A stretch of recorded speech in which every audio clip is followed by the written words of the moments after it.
Hello everyone! Welcome to my vlog. So ngayon tuturuan ko po kayo kung paano po mag-activate ng ating Atomic card.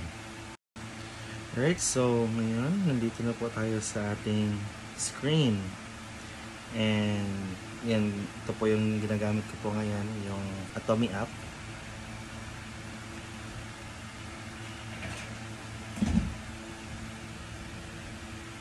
Tapos may makikita kayong activate.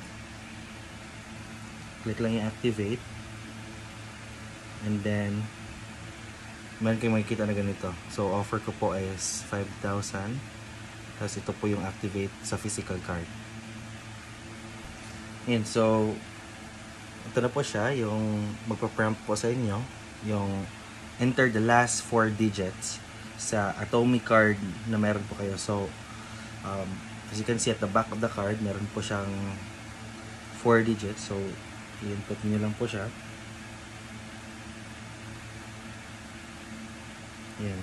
Then magsiset po kayo ng 4-digit PIN for offline transaction. Yan.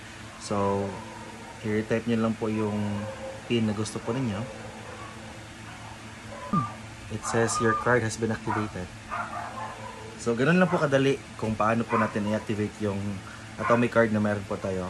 If wala pa po kayong Atomic card, please see the comment section below. Meron po akong nakapin dyan na link for you to register sa Atomic card. Hopefully ma-approve po kayo, and malaking tulong po talaga sa atin to.